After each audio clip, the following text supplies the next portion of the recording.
everyone, and welcome to this week's video.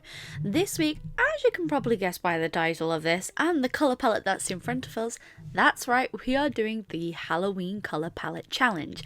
Now, anyone can do this of any skill. You can use watercolours, markers, pencil, crayons, you can use digital, you can use printing, you can try all sorts of different methods, but the whole point is that you use the colours green, purple, orange, white and black.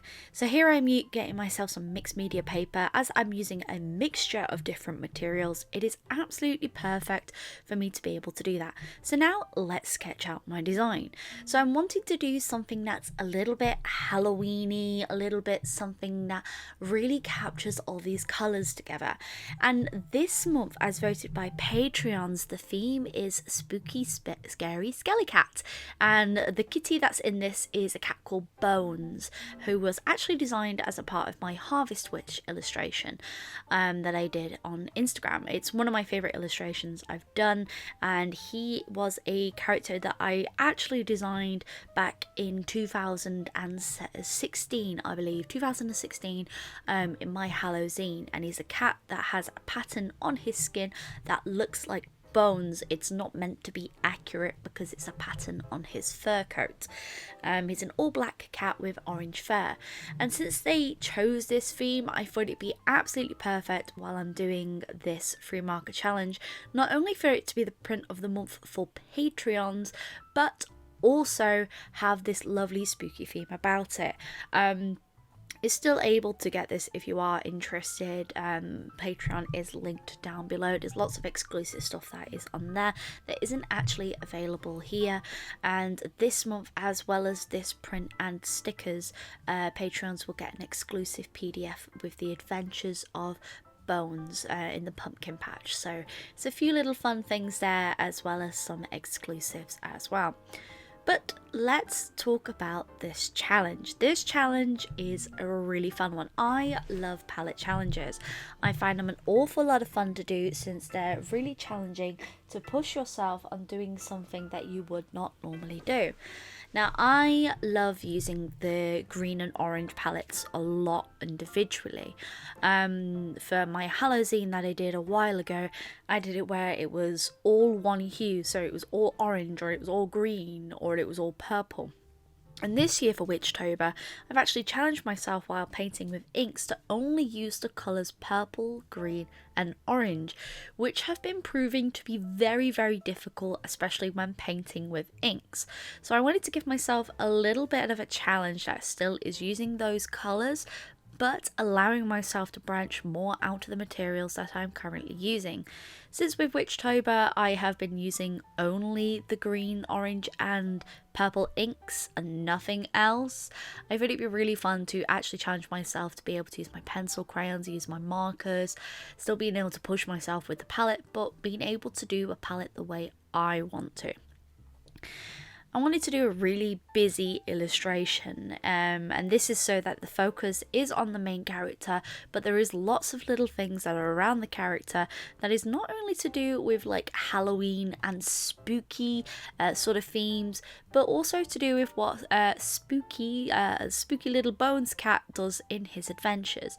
So the first thing I do after turning my rough sketch into a clean sketch, so essentially what I do is I do a very rough graphite sketch, then go over with coloured pencils to be able to get my clean sketch. This is also a place that you can leave it if you wanted to. You could have this line work and this coloured pencil line work and build up on top, but I'm actually using a dip pen here, and I'm using the Daler Rowney acrylic ink. I love doing this. Instead of going for the traditional black line work, as considering black is still a colour that I'm able to use within the Halloween colour palette, I really wanted to steer away from using too much black and too much white. Whites would only be in highlight areas or on particular areas that need a little bit more lightening, and black would be in areas where I want to really deepen my shadows. I really wanted to stray away from using a lot of black. This allows my lines to look a little bit softer and the illustration overall look a little bit softer as well. However, when I'm inking, I will say I don't really have rhyme or reason on how I do it. I just pick a spot, start there, and then move on to different areas. I don't really like to stick on one thing for too long. I don't know, my brain just works that way. It's the way I ink everything. I just start inking one place and get excited about another piece, start inking there, and then going on and so forth. And I like the dip pen because it creates this really beautiful line width, and I love inking. It's possibly one of my all-time favorite things to do. Which this is actually the colouring page for this month's Patreon as well, because I scanned in the line work after I'd done it. The only problem that you do have with a dip pen, and disadvantages that you do have with a dip pen, is that it can smudge extremely easily. And this can be very difficult when you have a cat that likes to jump on your desk and see what you are doing, and also likes to put her little paws in ink. We did nearly have a catastrophe. Pause for the pun. But in the end, it wasn't as bad as it could have been. But the ink does stay wet for quite a long time. So normally I like to lean on the paper when I'm drawing, and I have to become a lot more self-conscious of that when I'm using the dip pen method, simply because the ink is still wet. So it can take a little bit longer for inking. In fact, this inking process takes twice as long as any other inking process, but I just love the results. I cannot get enough of it. In particular, I really love like the sketchy fading effect that I can get on the hat by very lightly pressing certain areas, and I really love it on the spooky cat's body as well, like the bones, just being able to bring in that fur texture. Just chef's kiss. Mwah. I love it, absolutely love it. But it takes a lot of practice, and overall this entire inking process takes about 2 to 3 hours with a very detailed illustration. This is why a lot of my Witchtobers end up being a lot smaller, or my illustrations being a lot smaller when I'm doing Inktober, Witchtober, or challenges in general if I'm using a dip pen, simply because it takes a lot of time to use a dip pen, a lot of control, and a lot of patience. And some days you just don't have the time. Genuinely, like, if I'm doing an illustration every single day, like for example Witchtober, I'm doing an illustration every single day, as well as doing my normal work and commissions and client work, as well as prepping for stores, doing videos. It takes time, you know. You've got to limit yourself and understand where your limits lie. So here's my overall line work. Absolutely in love with it. We are going to use the Indian ink later on, but because it is not waterproof, this is one of the reasons why I haven't lined it. Now, for the actual line work I've used here is the acrylic inks. However, I am going to pre-warn you here, it will smudge with markers. Not as much as, say, as the Indian ink would, because the water-based ink would react a lot more with the alcohol markers. You are going to get smudging with acrylic inks, and it's just a matter of fact. Unfortunately, it is not massively water-based. Well, it's still water-based, but it's not waterproof, if that makes any sense.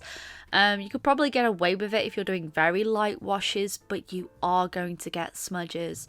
And it's the same with drawing ink. They are water-based. The only ink that I've had which has not smudged with alcohol markers has been the Core Noir ink. It is a really beautiful ink. And I've used it with a dip pen in the past, but unfortunately the colours that I've got have run dry, and I am not about to go and buy more ink when I already have a ton of ink. I've got so many different colours. It is ridiculous. I've got this beautiful, absolutely beautiful copper that I have not been able to use at the moment, because my original plan for Witchtober was I was going to do ink washes again with a copper finish, and then because I felt that that wasn't enough of a challenge, that's why I ended up doing the green, orange and purple palette. Really kicking myself right now because it has been interesting. Anyway, let's go back to talking about this piece. So here you can see that I'm trying to use a mixture of colors to create textures and environments, textures in the environments. I do apologize about that. My wording just completely got wrong there. Using the lighter colors towards the front and deepening the colors towards the back, trying to make sure I'm using a really good mixture of purples and oranges on top of the greens, and adding the greens to certain areas. Now, if you are going to be using alcohol markers, your colors are gonna muddy. When you're trying to build a lot of colors on top of each other, unfortunately with the way that alcohol markers is, you can make a darker layer lighten by oversaturating the paper with the alcohol marker again and again. My tip is, when it comes to alcohol markers, is to go lighter before you go darker. So work with the lighter color. If that is not working, then deepen the color. If you are going to only use alcohol markers, this is a tip, simply because alcohol markers, after a bit, when they're oversaturated, the color becomes muddy. It's not as bright. But I was trying to use the alcohol markers as my base color, and then building on top with the colored pencils. Now, if I really wanted to go all out, I could have used watercolors on top of that, but I'm already using an awful lot of materials here, and I just didn't want to go too overboard. But this is what's perfect about this challenge. You can use any materials. If you're more of a digital artist, use this color palette to be able to play around with oranges, purples, greens, blacks, and whites. Only use those and try and create a really beautiful illustration with it. If you're a watercolor artist, this is a perfect time to be able to use those colors, because you can actually blend those colors really well. You can get an absolutely fantastic skin tone by blending purples and oranges to create a really light skin tone. If you want it deeper, add a little bit more purples and a touch of green. This will create a darker skin tone. You are going to struggle to get like dark brown skin tones with the purples and oranges, just because you need a little touch of red just to boost the if I remember correctly, to create that brown that I was using last time, I used a lot of purples, reds, and I used a yellow as well to be able to create the right effect that I was after. I mean, you can do a really good mixture of colours to create a really nice variation of skin tones by simply actually only using purple and orange. You can get a really pale skin tone and a really dark skin tone. But I've been playing around with the inks, and I've been able to really create a nice texture amount of skin tones with only using purple, orange, and greens. And that's a really good challenge within itself, seeing the amount of tonal range that you can get from free colours. It's almost like the free marker challenge in a way, because you're only using those free colours to push your palette and understand it. You could even do this with gouache. Like, I'm not a massive fan of gouache, but you'd be able to lighten and darken your tones by using both the white and the black, and then being able to get a different tonal range. It's honestly fascinating, and I don't know, what can I say? It's an excellent challenge idea.